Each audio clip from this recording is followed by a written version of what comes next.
Friends, இன்னைக்கு நம்ம போயட்ரியும் mental health பற்றியும் இருக்கிற கனெக்ஷன் அண்ட் அதனால நம்மளுக்கு என்ன பலன்கள் அப்படிங்கிறத வச்சு பார்க்கலாம்.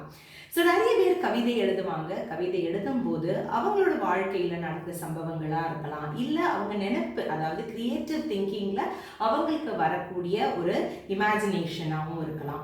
இதனால அவங்க எழுதி அவங்க எக்ஸ்பிரஸ் பண்ணும்போது அவங்களுக்குள்ள இருக்கிற என்ன மாதிரி ஒரு உணர்ச்சிகள், ஒரு ஃபீலிங்ஸ் இருந்தாலும் அது பாசிட்டிவாக இருக்கலாம், நெகட்டிவாக இருக்கலாம், அதை அவங்களால அது வார்த்தைகளால் மாற்றி அதை அவங்களால எழுத முடியறது.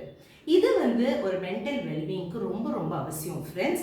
நம்ம எழுதும்போது நம்மளுக்குள்ள இருக்கிற அந்த சந்தோஷமான இல்லை துக்கமான இருக்கிற நிகழ்வுகளை நம்ம எழுதும்போது நம்மளுக்கு அது ஒரு டீடாக்ஸ் ப்ரோக்ராம் மாதிரி இருக்கும், ஒரு எக்ஸ்பிரசிவ் தெரப்பியாகவும் இருக்கும். நம்ம அதை எக்ஸ்பிரஸ் பண்ணி மற்றவங்க அதை படிக்கும்போது அவங்களுக்கும் அது எம்பத்தட்டிக்கலாக அது அவங்க புரிதலில் அவங்களுக்கு அது வரும். அதுவும் ரொம்ப அவசியமாக இருக்கும்.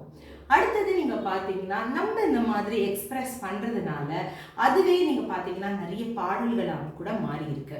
அண்ட் அது நிறைய கருத்துள்ள பாடல்களாக இருக்கும்போது நம்மளுக்கு ஒரு சோகமாக இருந்தாலும் சரி, சந்தோஷமாக இருந்தாலும் சரி, அதை படிக்கும்போது அதை நம்ம மறுபடியும் ரீலிவ் பண்ணுற மாதிரி இருக்கும். அது நம்மளுக்கும் நல்லதாக இருக்கும்.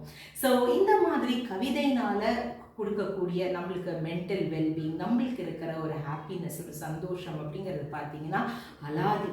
ஸோ நிறைய பேர் கவிதை எழுதுவாங்க. கவிதை எழுதுறது மட்டும் இல்லாமல் அந்த கவிதையை படித்து மற்றவங்கள மகிழ வைப்பாங்க. நீங்களும் ட்ரை பண்ணி பாருங்கள். Poetry and mental wellbeing.